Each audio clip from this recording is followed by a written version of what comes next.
Assalomu alaykum, hurmatli kuzatuvchilar va aziz o'quvchilar. Bugungi mehmonimiz O'zbekiston Respublikasi Oliy Majlisi Qonunchilik palatasi huzuridagi Yoshlar parlamenti a'zosi Abdulla Avloniy nomidagi ko'krak nishoni sovrindori, 35 dan ziyod xalqaro maqolalar va 2 ta uslubiy qo'llanmalar muallifi Mr. Abdulaziz O'tkirov. Assalomu alaykum. Yaxshimisiz?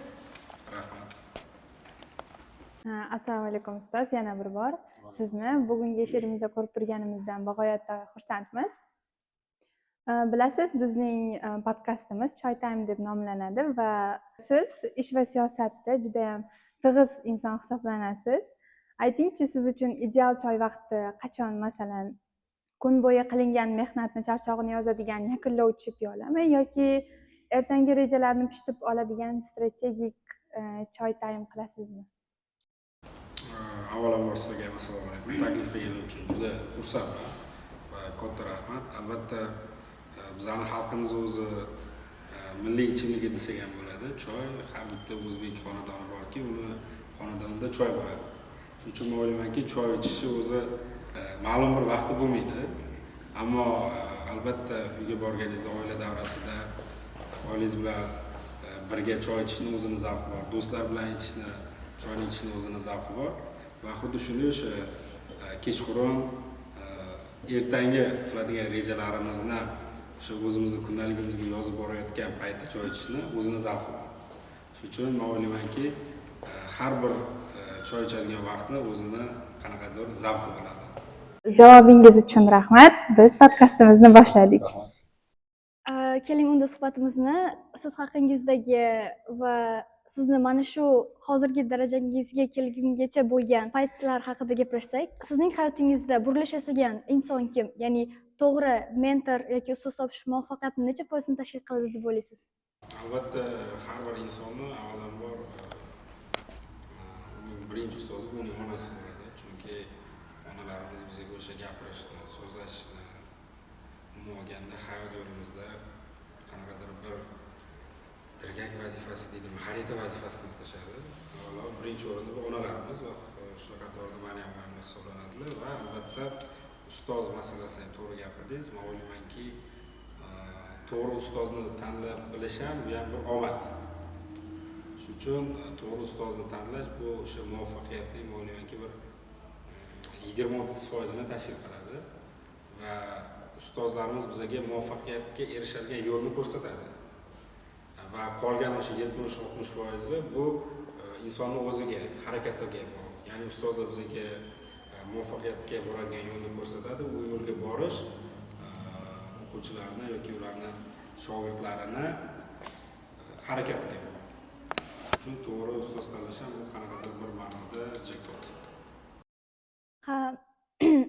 Bir joyda ko'rgandim, sizning ilmiy rahbaringiz ham 35 tadan oshiq xalqaro ilmiy maqolalar yozishdi. Bu albatta bu juda ham katta natija, bu juda ham katta mehnat talab qiladi va bunga erishishda albatta qachondir taslim bo'laman deb turgan paytingizda ustozingiz sizni qo'llab-quvvatlaganlari bu juda ham to'g'ri fikr bildirdingiz. Misol uchun albatta o'sha universitetda o'qiyotgan paytimizda har bitta talabani o'zini bir niyati, orzulari bo'ladi, maqsadi bo'ladi. Mana shu orzular Navoiy nomidagi davlat stipendiyatida bo'lishadi. Mana kelajakda sizlar ham universitetga kirganingizda har bitta universitetda o'zining yo'nalishidan kelib chiqqan holda davlat stipendiyat bo'lish imkoniyati mumkin. Ya'ni bu prezident stipendiyati yoki nomli davlat stipendiyatlari va albatta menda shu Navoiy nomidagi davlat stipendiyasi sohibi bo'lish niyati bo'lgan. Albatta buni juda ko'p talablari bo'lgan va bulardan bittasi o'sha ilmiy faoliyat. Mana hozir 35 dedingiz, bugungi kungacha maqolalarimiz, ilmiy maqola va tezislarimiz 50 ga yaqin bo'lib qoldi. Ikkita metodik qo'llanma va mana yaqinda bitta darslik yozdik. Ishdan bo'sh vaqtimizda u ham nashrga ruxsat oldik. Bularning albatta hammasi mehnat talab qiladi va ilm ahlini, ziyolilarni o'zi umuman olganda fan nomzodi bo'lish yoki shularning qatorida yurish o'zi bitta baxt. Va albatta o'sha paytlarda qiyin bo'ladi, maqola yozasiz, o'xshamaydi yoki yetarli darajada bo'lmaydi, siz xohlagan natijaga erisha olmaysiz va shu paytlarda albatta o'sha ilmiy rahbarim Jar Abdullayev har taraflama qo'llab-quvvatlab, yo'q to'xta bunaqa qilish kerak deb hamma fikr-chiqirgacha o'zlari o'rgatib tushuntirganlar. Ya'ni tushuncha berganlar. Shuning uchun har doim ulardan minnatdorman va haligacha ular bilan gaplashamiz, muloqot qilamiz. Har tomonlama menga o'zlarining qimmatli o'sha maslahatlarini berib keladilar, yordamlarini haligacha berib kelyaptilar. Albatta kelajakda ham o'sha fan nomzodi yoki doktorlik dissertatsiyalarini amal qilganimizda o'zimizga ustozimiz bizni qo'llab-quvvatlab, o'sha bizni ilm yo'lidagi qiyinchiliklarga uchraganimizda yordam berib kelganlar. Bundan keyin ham o'zlarining qimmatli maslahatlari bilan yordam beradilar degan umiddaman. Ustoz, xalq orasida bir gap bor, agar eshitgan bo'lsangiz, yoshlikda olingan bilim toshga o'yilgan naqsh kabidir degan xalq orasida gap yuradi. Yoshligingizda olgan qaysi sabog'ingiz sizga har doim yordam berib kelgan? Albatta har doim bir narsani bilish kerak va tushunish kerak. Ya'ni o'zinglarni shaxsiy niyatinglar, o'zinglarga bo'lgan ya'ni ishonch qolganlarning fikridan har doim muhim bo'lishi kerak. Ya'ni mana hozir yoshlarimiz orasida menimcha mana shu narsa kamroq. Ko'pchilikni maslahatini olgan yaxshi, ammo o'zingizda fikringiz bo'lishi kerak. O'zingizga bo'lgan ishonch bo'lishi kerak. Ya'ni mana hozir ko'rasizlar, kundan kunga bizlarning o'quvchilarimiz turli sohalarda olimpiada sohasi bo'lsin yoki milliy sertifikatlar yoki IELTS bo'lsin, SAT bo'lsin, natijalarga erishib kelyapti va hammaligi bilan suhbatlashganingizda ularning o'zida bo'lgan ishonchi, ya'ni o'ziga bo'lgan ishonchi. Albatta bunda kimdir aytadi, yo'q 5 oyda kim bunaqa natija qila oladi yoki 6 oyda kim bunaqa natija qila oladi. 3 oyda, 2 oyda qilgan o'quvchilarimiz bor. Nimaga? Chunki ular mehnat qilyapti va o'ziga ishonyapti. Shuning uchun albatta o'sha yoshligimizda bo'lgan biz o'zimizga bo'lgan ishonchimiz, ya'ni qila olaman, harakat qilaman degan narsa menimcha haligacha menga bu narsa yordam beradi. Sizning gaplaringizdan bir xulosa yasadim o'zim uchun. Biror bir ishni zo'r qilgan insondan ko'ra shu ishni qila olishga o'ziga ishongan inson undan ko'ra yaxshiroq qilishini hozir sizning gaplaringizdan tushunib yetdim. Bilamizki, maktab o'quvchilariga eng yaqin insonlardan birisiz. Ya'ni ko'p eshitamiz, nima kerak bo'lsa, qanday qo'llanmami, kitobmi, nima kerak bo'lsa hammasini qilib beraman, nima sharoit kerak bo'lsa hammasini yaratib beraman, faqat shu yaxshi o'qib ishonchni oqlasanglar bo'ldi deb ko'p aytasiz. Va shu o'rinda bir savol bermoqchiman. O'quvchilarda juda ham ko'rishni xohlagan, lekin ularda kam uchraydigan qanday fazilatni ayta olasiz? Balki bu albatta biz eshitayotgan o'quvchilarga foydali bo'ladi. Albatta bizning maktabda mana shu eng iqtidorli, eng bilimli, eng saviyali va albatta eng omadli o'quvchilar o'qiydi. Chunki mana bu yilgi natijalarga qaraganda bitta o'rin uchun 120 ta o'quvchi talashgan bizning maktabga kirish uchun. Aytaman, bular eng omadli, bilimli. Endi albatta eng omadli, bilimli bo'lishiga qaramasdan ayrim o'quvchilarimiz mas'uliyat yechishi kerak. Ya'ni barcha narsani tagida mas'uliyat o'tadi. Bu birinchisi. Qolgan nimalarda o'quvchilarimiz zo'r va yana bitta narsa qo'shimcha qilmoqchi edim. Savol berish madaniyati. Bu juda katta narsa va muhim narsa. Sababi bizda bilasizlar juda ham ko'p xalqaro uchrashuvlar bo'ladi. Xalqaro oliygoh, ya'ni quest darajasidagi juda katta bir to'p universitetga keladi va o'sha universitetning vakillarida albatta ular savol kutadi. Juda ham muhim bo'lgan o'zingizlarning ichinglardagi savolni kutadi.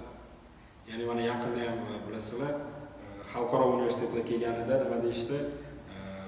Zalda bir 10-20 ta odam savol berdi, ammo keyin ular bilan bog'lasam, ularning pochtasiga kelgan savol undan da ko'p ekan. Ya'ni shunaqa paytlarda joyida savol berish kerak, joyida javob olish kerak. Va har doim savol berishga tayyor turish kerak. Mana shu narsa o'ylaymanki, ozgina kamchiligimiz bor shu tarafda. O'sha universitetga o'sha mehmonlar kelishini bilib, oldindan qiziqtirgan savollarni o'zi ikki xil savol bermaslikning ikki xil sababi bor deyiladi. Birinchisi 100% tushunsa va ikkinchisi umuman tushunmasa. Men o'ylaymanki, bizning o'quvchilarimiz 100% tushunishadi, ammo keyin yana ularda savol tug'ilib qoladi. Shunaqa bo'lishi mumkin. Sizning gaplaringizga 100% qo'shilaman, chunki o'zimiz ham o'quvchimiz, ba'zi bir paytlarda savol berishga o'ylanib qolamiz yoki bundan uyalamiz. Xo'p, keyingi savolga o'tsak, o'quvchilar asosan sizga qaysi masalalar bo'yicha murojaat qilishadi? O'quvchilarimiz albatta turli masalalarda savollar berishadi. Masalan, o'sha xalqaro oliy ta'lim universitetlariga topshirish masalasida yokida o'sha qaysi universitetni tanlash yoki qaysi kasb egasi bo'lish, ya'ni bugun mana ko'rasizlar, o'quvchilarimiz nafaqat universitetda ularni tanlagan universitetlar, balki kelajakda ular qanaqa kasb egasi bo'lishida ham biz ko'mak berib kelyapmiz. Albatta bu qiziq bo'lishi kerak hamma uchun. Nimaga? Chunki sizlar qaysi kasb egasi bo'lishlarni tanlaganinglardan keyin sizlar qaysi universitetga topshirishlarni tanlashinglar kerak deb o'ylayman. Nimaga? Chunki mana bugun ko'p yoshlar bor, universitetga topshirishadi, xursand bo'lishadi, lekin ertaga qanaqa kasb egasi bo'ladi, buni orqasida qancha daromad yotadi, u oilasini olayotgan daromadi bilan boqa oladimi yoki u o'sha kasbda ishlagandan keyin o'zini baxtli his qiladimi degan savollar bor. Mana shu masalada ham juda ham ko'p o'quvchilar murojaat qilishadi. Albatta bu eng muhim savollardan bittasi edi. Ha, bu savollar bizda juda ham ko'p tug'iladi. O'zi hayotda kim bo'lmoqchiman? Masalan, shaxsan o'zim ham bu maktabga kirganimdan keyin tanlaganman. Kelajakda qaysi sohada faoliyatimni olib borishimni. Bunga sababchi siz aytmoqchi o'qituvchilarim bo'lgan. Menga to'g'ri yo'l ko'rsatishgan va aynan nevroxirurgiya sohasini tanlashim O'zbekistonda kadrlar yo'qligini, muammosini oldini olishga yechim bo'la olishini va bu sohada o'zimni ko'ra olishimni ustozlarim menga tavsiya qilishgan. Javobingiz uchun rahmat. Shu o'rinda deyarli hamma o'quvchilarni qiziqtiradigan va bizni kuzatayotgan ota-onalarga ham juda ham foydali bo'lgan savol bermoqchiman. Maktabimiz o'quvchilariga ko'pincha aytasiz, maktab faqatgina kimyo biologiya o'qib shifokorlik bilan emas, boshqa zamonaviy sohalarni tanlashlari ham mumkin. Masalan, kimyo injineriya, biologiya injineriya, ya'ni injineriya deyman yoki muhandislik. Farmatsevtika kabi sohalarni tanlashga rag'batlantirasiz. Lekin masalan, baribir ota-onalar, o'zimiz ota-onalar ham bu sohada o'qigandan keyin kim bo'lasan yoki qayerda ishlaysan, daromad, shunaqa mavzularda baribir ota-onalar qiziqadi va bu mavzuda ularda ma'lumot yetarli emasligi uchun ham hozir hamma faqat shu meditsina, davolash sohasini tanlashni afzal ko'radi. Shu borada ularga ma'lumot bersangiz. Albatta, tibbiyot sohasi bu juda yaxshi. Bizlar mana qarindoshlarimiz bor, doktor bo'lib ishlashadi. Shu tibbiyot sohasi yo'nalishini tanlashgan. Ammo bu degani bizning maktab faqat tibbiyot oliygohiga tayyorlangan maktab emasda. Ya'ni bizning maktabda eng kuchli tabiiy fanlarni biladigan o'quvchilar o'qiydi, o'qituvchilar dars beradi va ular kelajakda albatta zamonaviy kasb egalari ham bo'lishi kerak. To'g'ri, nimaga? Misol uchun bugun chemical engineering yo'nalishi bor, biotechnology yo'nalishi bor, ya'ni biomuhandislik, kimyo muhandisligi, farmatsevtika sohasi. Mana bizda shu narsaga e'tibor berishimiz kerak. Bizning maktab o'quvchilari kelajakda yangilanayotgan O'zbekistonni turli xil sohalarida umuman olganda yangiliklar qilish kerak. O'zini ko'rsatish kerak. Shu O'zbekiston xalqiga, O'zbekiston respublikasiga umuman olganda o'zlarini fidoyi mehnat qilish kerak. Nimaga? Chunki mana bugun davlatimiz rahbari tomonidan hamma sharoit yaratilgan. Zamonaviy usuldagi maktab, zamonaviy usuldagi yotoqxonalar, hammasi zamonaviy. Va albatta bizani nima kutyapmiz? Kelajakda shu sohalarda sizlar yangilik qilishingiz kerak. Ya'ni bugun mana farmatsevtika sohasida bizda kadrlar yetishmovchiligi bor. Kimyo muhandisligi, biotexnologiya, bular kelajakda zamonaviy kasblar, bularga ehtiyoj bo'ladi. Mana bugun IT ga ehtiyoj bor. Bugun mana kiber xavfsizlik sohasida ehtiyoj bor. Va albatta kelajakda mana shu yuqorida sanab o'tgan sohalarimizda ehtiyoj paydo bo'ladi. Bugun ham ehtiyoj bor. Ya'ni shu sohalarni umuman olganda yetuk mutaxassis bo'lib o'qishingiz kerak. Shu sohalarni yetuk kadr bo'lib o'tish kerak. Shuning uchun men aytmoqchi bo'lganimki, bu sohalarda daromad yuqoriroq. Bu sohalarda yangilik qilish imkoniyati ham yuqori. Ya'ni yuqori potensialga ega. Ya'ni bugun farmatsevtika sohasi nafaqat ko'pchilik o'ylaydi bu dori sotish, yo'q, bu yerda ishlab chiqarish bor. Bu yerda yangilik bor. Bu yerda xabarlar bor, mana bugun kosmetika ham farmatsevtika bilan yoki o'sha bugun ko'pchilik insonlar o'sha iste'mol qilayotgan batlar, ya'ni qo'shimchalar ovqat yeyotgan. Ana u yerda ham farmatsevtikani o'rni katta. Ya'ni men demoqchimanki, mana bugun bilasizlar, farmatsevtika universiteti bilan bizda memorandum bor, hamkorlik bor. Juda yuqori malakali ustozlar kelishadi. Shuning uchun men o'ylaymanki, nafaqat o'sha tibbiyot yo'nalish, balki boshqa sohalarga ham bugun mana o'quvchilarimizni sizlarni qiziqtirib kelyapmiz va o'ylaymanki, ota-onalaringiz ham uni to'g'ri qabul qilishadi. Shuning uchun men o'ylaymanki, faqatgina tibbiyot sohasiga emas, balki boshqa sohalarga ham hurmatli ota-onalarimiz tushunishi kerakki, farzandlari xohlayotgan bo'lishi mumkin. Shuning uchun medik bo'lasan, doktor bo'lasan emas, balki shu O'zbekistonning qaysidir sohasiga sana keraging bor ekan, san o'rning bilyapti. Shuning uchun men senga ishonaman, san yetuk kadr bo'lib shu xalqqa xizmat qilasan degan fikrda ozgina fikrlashsa juda ham bir mazmunli va foydali bo'ladi. Bu meni albatta shaxsiy fikrim. Javobingiz uchun juda katta rahmat. Bilasiz, maktabimiz tayanch maktabga aylandi, ya'ni maktabimiz filiallari ko'p joylarda ochilmoqda va filiallar ochilayotgani nimani anglatadi deb o'ylaysiz? Mana ahamiyat bergan bo'lsanglar, mustaqillik kunida davlatimiz rahbari kimyo sohasida biz 2-o'ringa chiqqanimizni ta'kidlab o'tdilar. Bu albatta O'zbekistonning bir qanaqadir darajadagi erishgan muvaffaqiyati. Ya'ni so'nggi yilda ta'lim sohasida amalga oshirilgan islohotlarning yaqqol namoyandasi.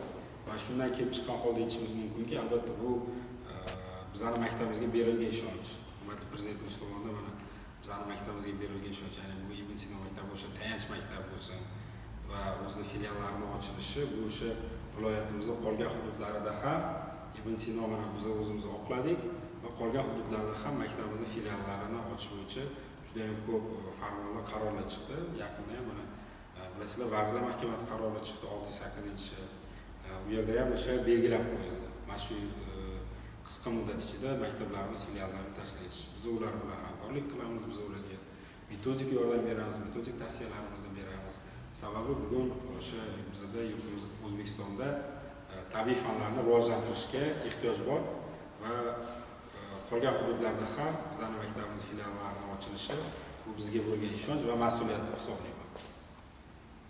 Hozir ustoz bizning Choy Time podkastimizning eng kulminatsion nuqtasi mif yoki haqiqat kadriga keldik va hozir biz sizga ma'lumotlar beramiz. Siz mif yoki haqiqat deb javob berasiz. O'ylashga vaqt yo'q, faqat instinkt bilan javob berasiz. Xo'p, birinchi ma'lumotimiz. Maktabda 2 baho olgan o'quvchilar muvaffaqiyatliroq bo'ladi. Siz hozir buni haqiqat deganingizga menda bir statistik ma'lumot esimga tushdi. Dunyodagi 10 dan ortiq boylarning 8% maktabni erta tashlab ketgan o'quvchilar ekan. Ammo bu degani bizning maktabda yomon bahoga o'qiladigan emas, oldindan aytib qo'yaman. Bu o'sha nima desam ekan, umumiy ma'lumot deydi. To'g'ri. Bizning o'quvchilarimiz eng zo'r bahoga o'qishlari shart.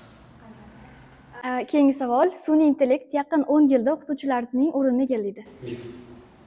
Shu savolingiz ozgina, shu javobingiz ozgina o'quvchilarga qiziq, shuni izohlab bera olasizmi?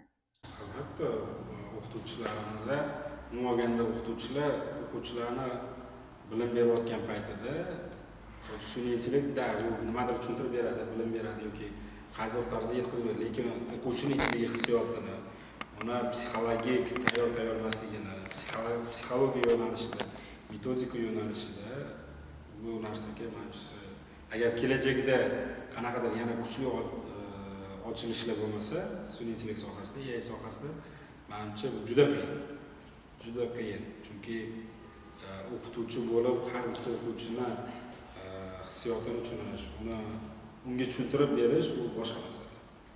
Ya'ni metodik yondashuv deydi. Xo'p, rahmat siz. Keyingi ma'lumot. Chet tilini bilmagan odamga hozirgi zamonda non yo'q. Haqiqat. Shu fikrni men ham o'ylab o'tirdim. Xo'p, keyingi ma'lumotimiz. Keyingisi IT sohasida eng oson pul topish yo'li. Mif. Kitob o'qimagan odam hech qachon lider bo'la olmaydi. Siz ko'p kitob o'qiganmisiz? Albatta o'qish va o'qish degan narsa bor, bilasizmi? Ya'ni ko'p kitob o'qimasak ham ozgina kitobni foydali, o'zimizga kerakli bo'lgan kitobni o'qib va undan o'zimizga kerakli narsani olish bor, ya'ni analiz qilish kerak. Shuning uchun o'qish borasida ham.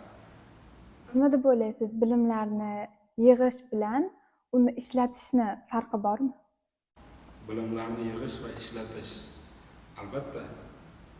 Misol uchun bilimlarni kimdir yig'a oladi, tushunadi, lekin uni ishlata olmaydi. Ya'ni hayotga tatbiq qila olmaydi. U hayotga tatbiq qila olmasa, uni o'ylaymanki hech qanday foydasi bo'lmaydi unga. Faqat o'ziga qaysi paytlarda foydasi bo'lishi mumkin, qolgan paytda bo'lmaydi. Shuning uchun bilimlarni yig'ish, ya'ni o'qish va uni hayotga tatbiq qilish bu samaraliroq va foydaliroq bo'ladi. Aytdi. Asosan meni dadamlar ham ko'p aytadilar, hayotda o'qigan inson emas, menga o'qigan inson kerak qizim. Shu sababli maktabingda ham o'qib ta'lim olgin deb ko'p ta'kidlaydilar. Menda bor savollar tugadi. Javoblaringiz uchun rahmat. 6-savol shu kelajakdan qarz olish shu degani, faqat men hozir qilmasdan, hozirga qilish kerakmi? Hozir o'sha kimyoni yoki biologiyani hozir o'rganish kerakmi? Hozir o'rganmasdan, masalan, uni o'rniga boshqa chalg'ib yoki nimadir qilib, keyin nechadir yil o'tgandan keyin o'sha o'rganishga majbur bo'lishi. Mayli, beradi bu savolni. Sizlar eshitib tasavvur bo'ladimi? Hop, buni siz bering-ki, men buni qo'shaman. Birinchi choy qo'ying. O'zimga choy ichishga. Men qaradim, so'ramoqchi edim, video olishayotganiga tanaffus bo'lganda qo'yib beraman dedim. Hammasi ketyapti-da hozir. Ustoz ma'lumot uchun bu Gapiradigan choymi? yo'q, maxsus joy direktorimiz berdilar. Kelajakdan qarz olish jumlasiga o'z shaxsiy tajribangizga asoslanib qanday qaraysiz? Bu borada yoshlarga, maktabimiz o'quvchilariga shu jumladan qanday maslahatlar berasiz? Ya'ni kelajakdan qarz olish deganda bu albatta tushunadigan tilda gapiradigan bo'lsam, bu bugungi ishni ertaga qoldirish deyiladi. Ya'ni bugun sharoit bor, hamma narsa bor. Lekin qo'y ertaga. Ya'ni ertaga so'zi bu shunaqa so'zki, u hech qachon tugamaydi. Har bir narsa ertaga qaratishga keyin vaqt tugagan bo'ladi, shundan tugadi bo'ladi. Shuning uchun mana o'zimning shaxsiy tajribamni oladigan bo'lsam, ota-onam boshingdan o'sha til o'rgan deyishardi. Toshkentdagi eng zo'r til o'rgatadigan o'quv markazlariga borgan. Hammasiga borib chiqaman. Men bormagan agar bir chekka do'mi o'sha ko'p qavatli uylarning tagida markazlar hammasi bor. Everest, Oxford, 5+, Reed juda ko'piga borgan. Lekin o'zim pul to'lamaganim uchun albatta ertaga o'qiyman, ertaga davom etib qo'yaman. Bugun kech bo'ldi, futbol o'ynab kelay. Kompyuter o'ynash shunaqa narsalar ko'p qolib ketyapti-da. Va shunaqa vaqt keldi, mana bakalavr o'qiyotgan paytimda hayotni o'zi majbur qilib qo'ydi. Odam miyasiga taq etib uriladi-ku. Shu narsa bo'lsa, ya'ni sen xorijiy til sertifikatiga ega bo'lganingda Germaniyaga ketish imkoniyating bor degan o'qituvchilarimiz aytib qolishdi. Shundan keyin juda ko'p o'yladim, boshqa qildim. Mana magistraturaga mana xorijiy til sertifikati talab qilinishi. Va albatta majbur bo'ldik xorijiy tilni o'rganishga. Va shuni aytmoqchimanki, bugun mana sizlarda hamma imkoniyat bor, hamma sharoit bor, bugun qilish kerak. Ya'ni ertaga qoldirish kerak emas. Bugungi ishni ertaga qoldirib bo'lmaydi. Ya'ni xalqimizda ham ko'p borada maqollari bor, o'sha qolgan ishga qor yog'adi. Shuning uchun bugun qilinglar, ertaga bemalol uxlashingiz mumkin. Ertaga bemalol dam olishingiz mumkin. Ertaga bemalol o'sha o'zingizlar xohlagan qaysidir bir hobbilar bilan shug'ullanish uchun. Va harakat qilish kerak natijaga erishish uchun. Ko'ngil xotirjam bo'lish uchun men o'ylaymanki, bundan mana bugungi kunda bizning o'quvchilarimiz to'g'ri foydalanib kelishyapti. Mana hozir mana bir ma'lumot keldi. 9-sinf o'quvchilarimiz sertifikat javoblari chiqdi. Albatta ular o'sha darsdan keyin o'zlari shug'ullanib, mustaqil o'qituvchilarimiz bilan shug'ul kimyo fanida A+ sertifikatini olishdi. Ularni hech kim majburlagani yo'q, ularni hech kim undagani yo'q. Ularga nima qilib faqat sharoit yaratib berildi. Va mana o'zining natijasini berdi. Shuning uchun bu hammani qo'lidan keladi. Men ishonaman, bu maktabda eng zo'r o'quvchilar o'qigani uchun bugungi ishni ertaga qoldirmay, har bitta soha bo'yicha bu universitetga kirganda ham, ertaga ishga kirganda ham o'sha kunni o'zida reja qilish kerak, maqsad qilish kerak va uni bajarish kerak. Evet. Bizga bir savol kelib tushdi. Sizningcha yetakchi bo'lish uchun o'quvchilar, ya'ni lider bo'lish uchun nimalarga e'tibor berish kerak? Albatta, o'quvchilarimiz lider bo'lmoqchi bo'lishsa, albatta birinchi o'rinda o'zlarini emas, jamoani o'ylash kerak, jamoa uchun harakat qilish kerak. Ana o'shanda jamoani o'zi uni lider deb, yetakchi qilib tanlaydi. Agar u jamoani o'ylamasa, faqat o'zini o'ylasa, egoist bo'lsa, jamoa uni lider, ya'ni yetakchi qilib qabul qilmaydi. Yetakchilik bu tug'ma fazilat bo'ladi deb o'ylayman.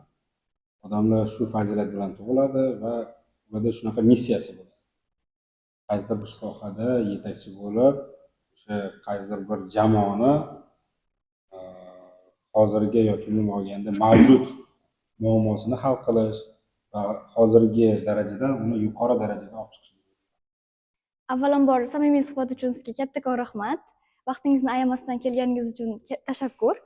Va suhbatimiz so'ngida o'zingiz uchun juda ham birinchi o'ringa qo'yadigan shioringiz, ya'ni sizni har doim harakatga undaydigan, hech qachondir to'xtamoqchi bo'lganingizda ham to'xtashga yo'l qo'ymaydigan shioringizni boshqalarga ham aytib o'tsangiz va bizni kuzatib turgan o'quvchilarga, maktabimiz o'quvchilariga o'zingizning samimiy tilaklaringizni bildirsangiz. Albatta, men har doim bitta narsa esimda bo'ladi. Har doim yodimda tutaman, ya'ni Xudo hammani qandaydir bir iste'dod bilan yaratadi. Olimni ham, o'quvchini ham, qaysi soha egasini, faqat u iste'dodni ko'ra bilish va uni rivojlantirish bu o'sha bandasini qo'lida bo'ladi. Va xuddi shunaqaki, men shunga aminman, bizning maktabda eng kuchli o'quvchilar, eng kuchli O'zbekistonning kelajakdagi eng zo'r liderlari, eng zo'r mutaxassislari, O'zbekiston xalqiga xizmat qiladigan eng zo'r kadrlar o'qiyapti. Va bunday yoshlar bizning yurtimizda juda ham ko'p, chunki bu bizning qonimizda bor. Va bitta narsani aniq ayta olamanki, hech qachon to'xtamash kerak. Harakat qilish kerak. Nima uchun harakat qilish kerak? Faqat o'zi uchun emas, balki mana shu xalqimiz uchun harakat qilish kerak. Kelajakda O'zbekiston nafaqat sport yoki qaysi bir turli sohalarda, mana ta'lim sohasida yutuqqa erishib qo'yamiz, olimpiadalarda yutamiz, balki har bir yo'nalish bo'yicha har bir dunyodagi insonlarning hayotida bu O'zbekistonning mahsuloti, O'zbekistonda chiqqan, O'zbekiston bilan bog'liq shu masalada hammalik biza bilan suhbat qilish uchun mana bu sizlar qo'lingizda. Sizlardek kuchli yoshlarning qo'lida.